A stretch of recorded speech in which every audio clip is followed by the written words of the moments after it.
araw guys, pag-usapan lang natin ang Kat din. Siyempre guys, mega blockbuster movie. Congratulations nga naman guys kina Alden Richard at Catherine Bernardo. Maaga nga naman guys, celebration sa dalawa dahil kumita nga naman guys kaagad ang kanilang movie kahit hindi pa umano ito napapanood. Siyempre guys, ganyan kainit ang pagtanggap ng mga Katden fans kina Catherine Bernardo at Alden Richard.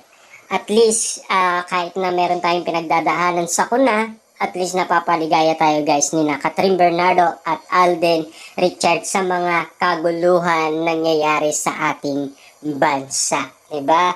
Kita nyo naman guys, no? Talagang marami nang nababaliw ng mga Katden fans kina Catherine Bernardo at Alden Richard. Talagang hindi na mapigilan guys ang kaligayaan ng mga Katden fans dahil sa sobrang tagal nga naman nilang naghintay at nag-request umano kina Catherine Bernardo, Alden Richard saka sa Star Cinema kung kailan mulit silang magsasama. At lalong-lalo na guys, ang tagal nilang kinulit umano sina Catherine Bernardo at Alden Richard na sana sila lang ang mag-on, diba? Para daw si Catherine Bernardo guys ay nasa tamang tao. Kita nyo na nga naman guys, no? As in October 24, 2024, kumita nga naman guys ng 12,321 pesos. Ganyan kalaki ang kinita guys ni na Catherine Bernardo at Alden Richard. Kaya tinawag nga naman guys na ang mega blockbuster just waiting to happen. Grabe nga naman kasi guys dahil napakadaming mga mall na mabenta nga naman guys ang kanilang ticket. Hanggang sa mapanood nga naman kasi guys, at take note guys ha, marami umanong umorder ng ticket sa midnight screening. Kasi ang gusto nga naman kasi guys ay una silang manood at siyempre yun ang unang magiging marites pagkatapos niyang mapanood nga naman guys ang Hello, Love Again. At sila din guys ang unang iiyak kapag napanood na ang kanilang movie. Kinababaliwan na guys kahit hindi pa nila napapanood ng buo ang pelikula ni na Alden Richard at Catherine Bernardo. Kasi guys, siyempre masigla nga naman guys sa mga Katden fans at lalong-lalo guys, patuloy na dumadami at parami ng parami. Diba? Siyempre guys, parami na tayo ng parami. At siyempre sabay-sabay naman tayong nag-request umano kina Catherine Bernardo at Alden Richard saka sa Star Cinema. Simula pa last 2023. Siyempre guys, alam naman natin, mainit pa ang issue umano. Kaya ang management nga naman kasi guys, gumawa na ng paraan. At least, okay naman ang dalawa. Na sina Catherine Bernardo at Daniel Padilla. Dahil meron na kasi guys, desisyon umano itong si Catherine Bernardo. Dahil malaya na siyang gustuhin ang kanyang mga piliin, diba? Siyempre guys, Alden Richard yan, diba? Ika nga kasi guys ni Catherine Bernardo, kung mismo na ako, pwede daw siyang i-chat, i-text, diba? Or puntahan, diba? Kasi alam naman natin guys, need ni Catherine Bernardo ng kaibigan na tutulong sa kanya para mabilis nga naman siyang mag-move on. At ngayon guys, pili lang ang mga taong pinipili ni Catherine Bernardo na pagkatiwalaan. Kasi dumaan na siya guys sa taong nanakit sa kanya na almost 11 years nga naman pinagkatiwalaan ni Catherine Bernardo. Nagbigay siya ng pagtitiis, respeto at pagmamahal. Diba? At siyempre guys, mga desisyon na hindi kayang utusan ni Catherine Bernardo ang kanyang sarili. Dahil ito ay pumapabor pa rin kay Daniel Padilla. Diba? Kaya kita nyo naman guys, lahat ng mga gusto niyang gawin ay nagawa niya na.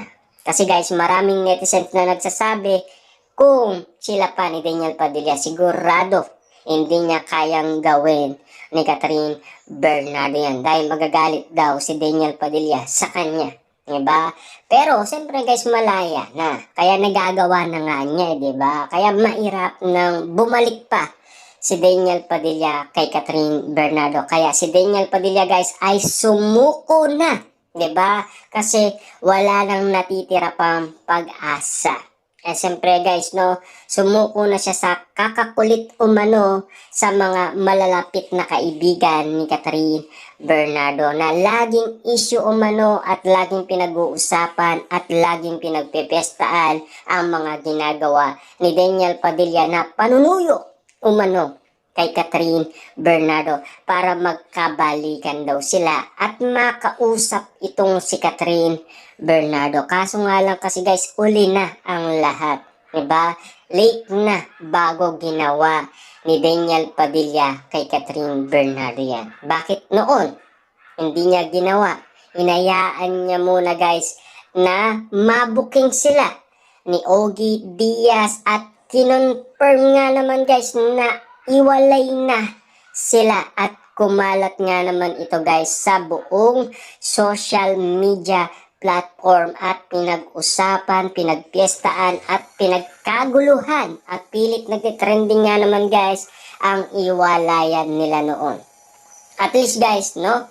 Ngayon masaya na si Catherine Bernardo. Yung mga lambing at sweet na inahanap natin kay Catherine Bernardo guys ay unti-unti niya nang nagagawa sa piling ni Alden Richard. Lalong-lalo na guys, yung pag-aalaga nila sa isa't isa ay talagang pinagkaguluhan at pinagpiestaan at pinag-usapan ng mga netizens at iba't ibang mga fans ni Catherine Bernardo at Alden Richard. Kita nyo nga naman guys, no, ang pagkakataon nga naman dahil maalaga nga naman si Catherine Bernardo at Alden Richard sa isa't isa.